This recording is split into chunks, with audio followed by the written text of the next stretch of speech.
मु धन्यवाद देवी Amkar do sir से भी आमर ये कार्यक्रम रे जोग देकी आमको उत्साहित करछन्ती सेति बहुत बहुत धन्यवाद देवी। मु धन्यवाद देवी परिचित सीडब्ल्यूसी चेयरपर्सन मैडम को से आमकर बहुमूल्य समय भी देखांती सेति बहुत बहुत धन्यवाद दउची।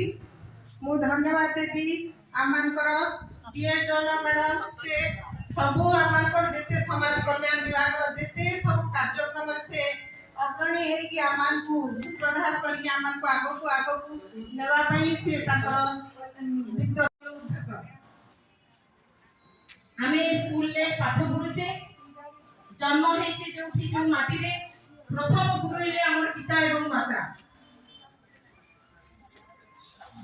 एवं सेकेंड रे स्कूल ले आसुथिबा गुरुजी माने जन्मर शिक्षार आरंभ मृत्यु रे एहर परिसमाप्ति आमे जन्म ठाରୁ आरंभ करी मृत्यु पर्यंत निश्चित भाव में शिक्षा ग्रहण करछे प्रत्येक क्षेत्र रे। आज दिन विज्ञान दिन विज्ञान बहुत आगू गलानी जिते बड़े आमे माने छोट छोट थिलु ए सब आमे ए सब भीतर नथिलु किंतु आज तुम मानक पई सरकार बहुत किछि सुविधा करिसंती तुमे माने बाहर को भी जाई परिबो सारा पृथ्वी परिक्रमा करबा भीतर तुम भीतर से साहस अछि।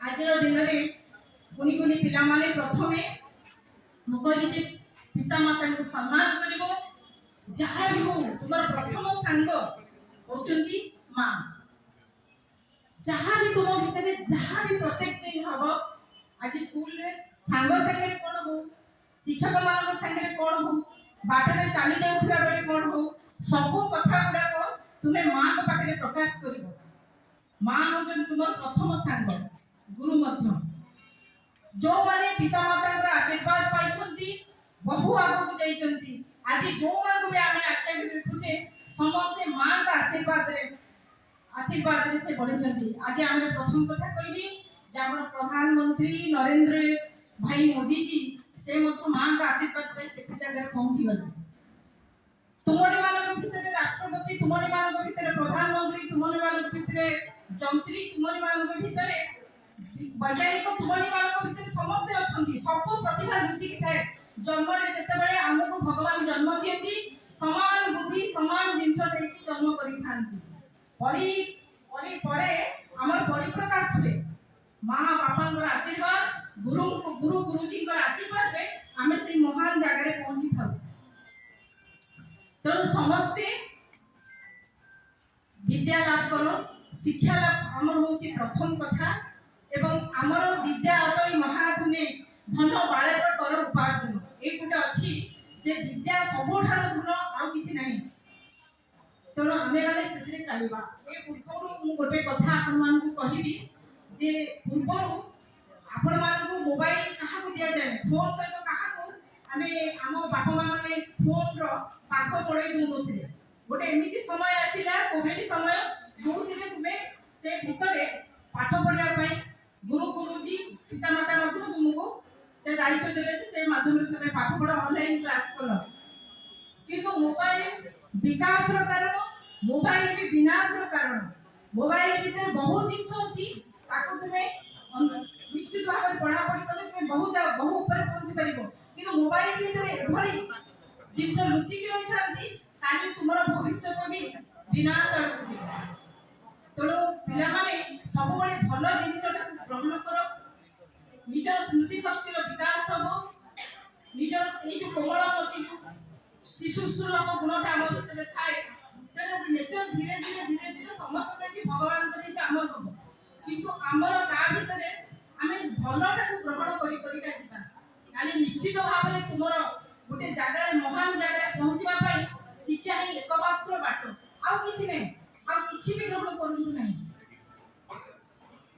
तेणु आमे आगु को बढ़िबा देशर गोटे भलो नागरिक होइकी रहिबा एवं भविष्य रे देशर गोटे नाम निजर नाम रखबा जो नाम तुमको दिया है से नाम रे गोटे अछि किछि भगवान से बापा मान माध्यम को नाम का दी था से नाम का रोशन कर गोटे किछि जगह रे पहुंची एमती काम कर जो काली तुम्हें गोटे भल जगह पहुंची गोटे भल मनीष हम काली बापा माँ गर्व करेंगे तुमको शिक्षक शिक्षयित्री गर्व करेंगे से जगह को आसिक तुम्हें पहुंचब स्कूल डेभलपमेंट कर स्कूल कथा तुम्हें बुझी पार जो से तुमको खुशी लगे कि यही विद्यालय में पाठ पढ़ी यही गुरु गुरुजी मैंने आमको शिक्षा देते आज मुझे जगह पहुंची कलाहांडी माटीर ना रखिबो ए स्कूल विद्यालय ना रखिबो तेणु आज अध्यक्षा अच्छा आगक बहुत किसी कथा अच्छे से कहे मु तुम भविष्य उज्जवल कामना करुच्ची प्रभु जगन्नाथ प्रभु भवानी शंकर माँ मणिकेश्वरी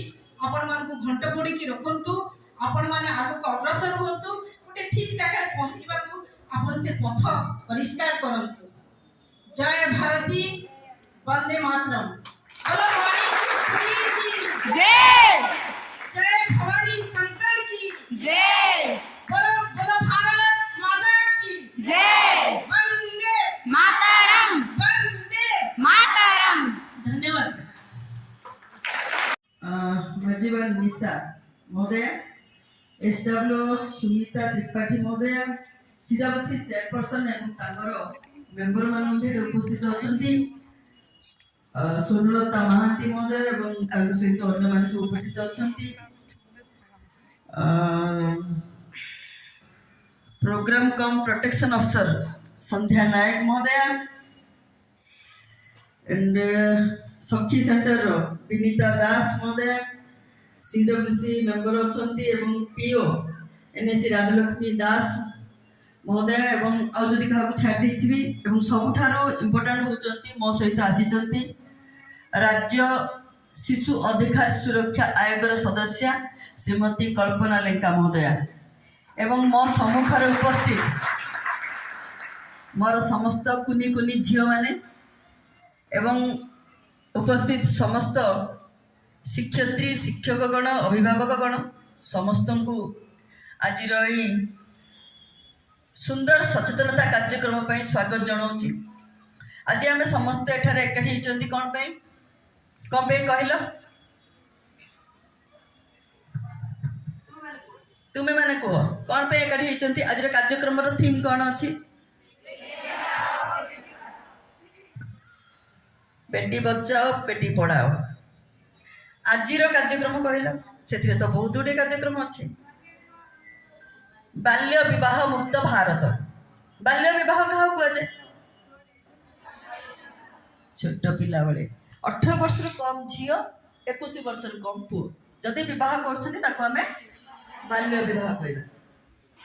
आम आईन रे गोटे बहुत अपराध, बहुत बड़ अपराध, दंड विधान भी अच्छी समस्त जानते ना नहीं आम समस्त जानते 9th 10th पिला माने निश्चय जानते। तथापि आज समाज रे यह होउछि बाल्य विवाह प्रथा आउरी बंद हो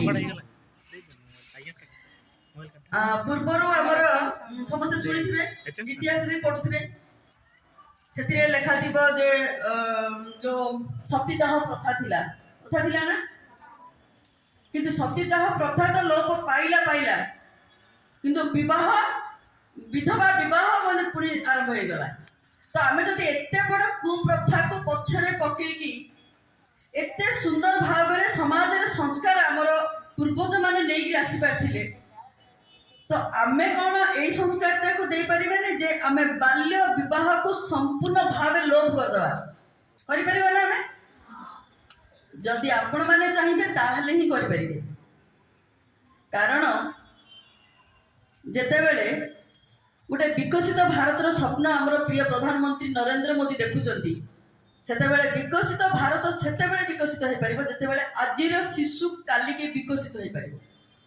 जदि आमे आमर लोक संख्या देखा ताले 36% होउचंती आमर एई शिशु माने बा तुमे माने जदि समाज 36% शिशु जदि विकसित न होबे ताले विकसित भारतर स्वप्न साकार हो पारिबनी। विकसित ओडिशार जो कल्पना करा जाउची परिकल्पना ताहा मध्य संभव हो पारिबनी। तेणु जदि विकसित आमर देश को आम राज्य को करिया को पड़िबो ताहले आम शिशु माने संपूर्ण भाव विकसित हो। मुझे गोटे एग्जांपल देबी गोटे गछरे कड़ होइछि ଯଦି ଆମେ ସେ ଗଛରୁ କଡ଼ଟାକୁ ତୋଳିଦେବା ତାହେଲେ ସେ ଆଉ ଫୁଲ ହେଇପାରିବ କି? ହେଇପାରିବ କି? ଖରାପ ହେଇଯିବ ନା କଡ଼ଟା ନା। ତ ଯଦି ଗଛରେ ସେ ଫୁଲଟାକୁ ରହିବାକୁ ଦିଆଯିବ, ଠିକ ଭାବେ ଖାଦ୍ୟ ପାଣି ସବୁ ଜଗେଇ ଦିଆଯିବ, ତାହେଲେ ଗଛଟା ଫୁଲ ଫୁଟିବ, ଫୁଲଟା ଫଳ ହବ, ଯୋଉ ଫଳ କି ଲୋକମାନଙ୍କର କାମରେ ଲାଗିବ ନା କଣ? ତ ସେଇଭଳି ଭାବରେ ଆମ ସମାଜରେ ଆମରି ଝିଅମାନେ ଏବଂ ଆମରି ପୁଅମାନେ ମଧ୍ୟ ସମସ୍ତେ ହଉଛନ୍ତି ଗୋଟେ ଗୋଟେ ଫୁଲ ଭଳି। ତେଣୁ ସେ ଫୁଲକୁ ସମ୍ପୂର୍ଣ୍ଣ ବିକଶିତ ହେବା ପାଇଁ ଠିକ ଖାଦ୍ୟ, ଠିକ ପାଣି ସେମାନଙ୍କୁ ଯୋଗାଇବା ଦରକାର, ଠିକ ଖରା ସେମାନେ ପାଇବା ଦରକାର, ଯୋଉଟା କି ଆମ ସରକାର ଦଉଛନ୍ତି, ଆମ ଆଇନ ମଧ୍ୟ ଦଉଛି, ଆମ ସମାଜ ମଧ୍ୟ ଦଉଛି, ଆମ ଅଭିଭାବକ ମାନେ ଦଉଛନ୍ତି, ଆମର ବାପା ମା ମଧ୍ୟ ଦଉଛନ୍ତି। ତେଣୁ ସେଟା ଠିକ ଭାବେ କିଭଳି ଭାବରେ ପ୍ରସ୍ଫୁଟିତ ହେଇପାରିବ, ତାର ନିଜର ସୁଗନ୍ଧରେ ସେ ବାତାବରଣକୁ ସୁଗନ୍ଧିତ କରିପାରିବ ଏବଂ ଶେଷରେ ସେଥିରେ ଫଳ ଫଳିବ, ଯୋଉ ଫଳ କି ସମାଜର କାମରେ ଲାଗିବ। ତେଣୁ ସମ୍ପୂର୍ଣ୍ଣ ବିକଶିତ ହେବାର ଅଧିକାର ସମସ୍ତଙ୍କ ପାଖରେ ଅଛି। ଶିଶୁମାନଙ୍କ ନିକଟରେ ସମ୍ପୂର୍ଣ୍ଣ ଅଧିକାର ଅଛି। ସେମାନେ ଭଲ ଖାଇବେ, ପୁଷ୍ଟିକର ଖାଦ୍ୟ ପାଇପାରିବେ, ସେମାନେ ପାଠ ବି ପଢିପାରିବେ, ସେମାନେ ସମାଜରେ ତାଙ୍କର ସୁରକ୍ଷା ମଧ୍ୟ କିଭଳି ଭାବରେ ଯୋଗାଇ ଦିଆଯିବ, ସମାଜରେ ସେମାନେ କିଭଳି ଭାବରେ ଆଗକୁ ବଢିବେ, ନିଜର ବାର୍ତ୍ତାକୁ ବା ନିଜର ଯୋଉ ଲୁକାୟିତ ଗୁଣ ବା ପ୍ରତିଭାକୁ କିଭଳି ଭାବରେ ବିକାଶ କରିପାରିବେ, ସେ ସମ୍ପୂର୍ଣ୍ଣ ଅଧିକାର ସମସ୍ତଙ୍କ ନିକଟରେ ଅଛି। ତେଣୁ ସେ ଅଧିକାରକୁ ସାବ୍ୟସ୍ତ କରିବାର ଅଧିକାର ମଧ୍ୟ ଆପଣମାନଙ୍କ ନିକଟରେ ଅଛି।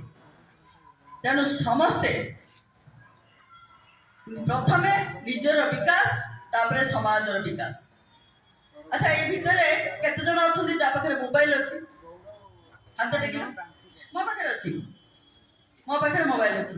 ମୁଁ ସତ କହୁଛି, କହିଲେ ଦେଖି କାହା ପାଖରେ ଅଛି ମୋବାଇଲ? ସତ କଥା କୁହ, କିଛି ଅସୁବିଧା ନାହିଁ, ମୋବାଇଲ କିଛି ଖରାପ ନାହିଁ। ହାତ ଟେକିଲ।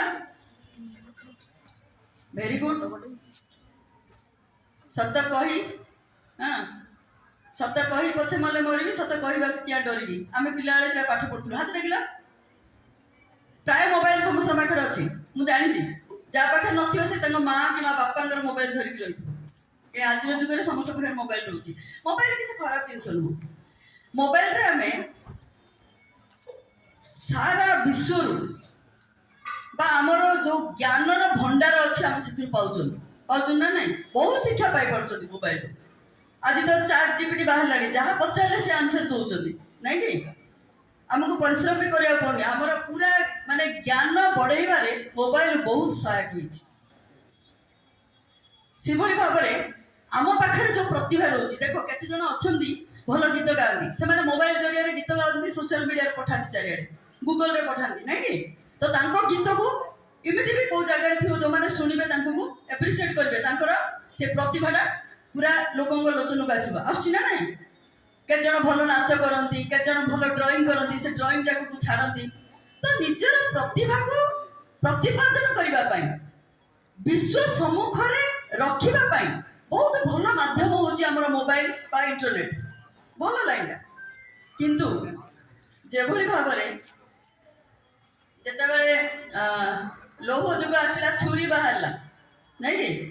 ପରିବା କାଟିବାକୁ ବି ହଉଛି, ସେଥିରେ ବିଭିନ୍ନ ପ୍ରକାର ଖରାପ କାମ ବା ଅପରାଧ କାମ ମଧ୍ୟ ହଉଛି ନା ନାଇଁ? ସେମିତି ମୋବାଇଲ ଯେତେବେଳେ ଅନଲାଇନ ବା ମୋବାଇଲରେ ଆମେ ବ୍ୟବହାର କରୁଛନ୍ତି, ଭଲ କାମ ବି ସେଥିରେ ଅଛି, ଖରାପ ବି ଅଛି। ଖରାପ କଣ ଅଛି? सोशल मीडिया से आम विभिन्न प्रकार सोशल मीडिया फ्रेंडशिप କରୁଛନ୍ତି ନା ନାଇଁ? व्हाट्सएप फेसबुक तापर होची हमर कोन इंस्टाग्राम, अरे बाप रे सब जानिचंती, ट्विटर सब थिरे अछि। तो ता जरिया रे बहुत लोग फ्रेंडशिप को आछुचंती जो मान को हमें जान न थाउचंती, चिन्ह न थाउचंती, नाही कि सेथिरे गोटे 50 वर्षर लोक भी कहब मत बर्तमान 25 इयर्स है सी गोटे को माने गोटे मॉडलर फोटो पठेदेव कहब मु तो सहित फ्रेंडशिप करी से भी बहुत अट्राक्टिव हो जाती जहाँ हो गोटे मो सहित फ्रेंडशिप करने चाहूँगी। तापर जो फ्रेंडशिप पूरा बढ़ुची से निजर सब जाक डॉक्यूमेंट देदेवे मु कौटे रोची कौन करुँची मो बापा माँ कौन कर पाठ पढ़ुची निजर फोटो सब पठेदेवे। तो से फ्रेंडशिप रे कौन हुए ନା ବେଳେ ବେଳେ ଏମିତି ହୁଏ ସେ ଡାକିଦିଏ ଚାଲ ଆମେ ଯିବା କୁଆଡେ ବୁଲିବାକୁ, ସେମାନେ ଜାଣିପାରନ୍ତିନି ପଳାନ୍ତି। ତାପରେ ଜଣା ପଡେ ସେ ଗୋଟେ କ୍ରିମିନାଲଟା ବା ସେ ଗୋଟେ ତାର ଖରାପ ମନସା ରଖିକିରି ଆମକୁ ଡାକିଛି। ତ ସେଇଠି ସମସ୍ୟା ଆରମ୍ଭ ହେଇଯାଏ। ଯଦି ଆମେ ରାସ୍ତାରେ ଚାଲିଗଲା ବେଳେ ବହୁତ ଲୋକ ଆମକୁ ଦେଖା ହୁଅନ୍ତି, ଆମେ ସମସ୍ତେ ତ ଫ୍ରେଣ୍ଡସିପ୍ ହଉଛନ୍ତି କି? ହଉଛନ୍ତି? ନାଇଁ ନା। ଆମେ ଫ୍ରେଣ୍ଡସିପ୍ ସେମାନଙ୍କ ସହିତ ହଉଛନ୍ତି ଯୋଉମାନଙ୍କୁ ଆମେ ଜାଣିଛନ୍ତି, ଚିହ୍ନିଛନ୍ତି, ବା ଆମ ବାପା ମା ଯୋଉମାନଙ୍କୁ କହୁଛନ୍ତି ହଁ ଇଏ ଭଲ ଲୋକଟା, ବା ସମାଜ କହୁଛି ଇଏ ଭଲ ଲୋକଟା, ବା ଆମର କିଛି ହିତାକାଂକ୍ଷୀ ଯଦି ଆମେ ଦେଖୁଛନ୍ତି ତା ପାଖରେ ବି ଯଦି କିଛି ଖରାପ ମନସା ଅଛି ଆମେ ତାର ସାଇଡ୍ ହଉଛନ୍ତି, କହୁଛୁ ନା ନାଇଁ? ତ ସେମିତି ତାହେଲେ ଯଦି ସେ ପ୍ରକୃତରେ ଆମେ ଆମର ଫିଜିକାଲି ଯଦି ଜଣଙ୍କ ସହିତ ଫ୍ରେଣ୍ଡସିପ୍ ରଖିବାକୁ ପଛୁଆ ହଉଛନ୍ତି ବା ଭାବି ଚିନ୍ତିକି ରଖୁଛନ୍ତି, ତାହେଲେ ମୋବାଇଲରେ ଯୋଉଠି ଆପଣ ନିଜର ସମସ୍ତ ପ୍ରକାର ଡକୁମେଣ୍ଟ କେମିତି ଦେଇପାରିବେ, ତା ସହିତ କେମିତି ଆଖି ବୁଝିକି ଫ୍ରେଣ୍ଡସିପ୍ କରିପାରିବେ? ମୁଁ ମୋର ଦାୟିତ୍ୱ ଗ୍ରହଣ କରିବାର 5-6 ମାସ ଭିତରେ ଆପଣମାନେ ଶୁଣିଲେ ଆଶ୍ଚର୍ଯ୍ୟ ହେବେ, ମୋ ପାଖକୁ ଏମିତି ବହୁତ କେସ୍ ଆସିଛି ଯୋଉଠିକି ମୋବାଇଲ ଜରିଆରେ ଫ୍ରେଣ୍ଡସିପ୍ ହଉଛନ୍ତି। ସେମାନେ ଡାକୁଛନ୍ତି ଆସ ଆମେ ବାହା ହେଇଯିବା, ସେମାନେ ଯାଉଛନ୍ତି କୋଉ ମନ୍ଦିର ଫନ୍ଦିର ଦେଖିକିରି ମିଛରେ ତା ସହିତ ବାହା ହେଇଯାଉଛନ୍ତି। ମୁଁ ତ ଚାଇଲ୍ଡ ମ୍ୟାରେଜ ଉପରେ କହୁଛି, ବାହା ହେଇଯାଉଛନ୍ତି। ତାପରେ କେତେ ଦିନ ପରେ ତାକୁ ନେଇକିରି କୋଉଠି ଏକେ ବିକ୍ରି କରିଦଉଛନ୍ତି, ନହେଲେ କୋଉଠି ରାସ୍ତାରେ ଛାଡ଼ି ଦଉଛନ୍ତି, ତାକୁ ତାର ଅବସ୍ଥା ସାଂଘାତିକ କରୁଛନ୍ତି। ଆମ ପାଖକୁ ଏମିତି ବହୁତ କେସ୍ ଆସିଛି। ତ ଆମେ ସେଇଭଳି ଭାବରେ ମୋବାଇଲ ବା ଅନଲାଇନର କୁବ୍ୟବହାରରୁ ବଞ୍ଚିବାକୁ ପଡ଼ିବ। ଠିକ ଅଛି, ଆମେ ବି ବଞ୍ଚିବା ଏବଂ ଆମର ଯୋଉ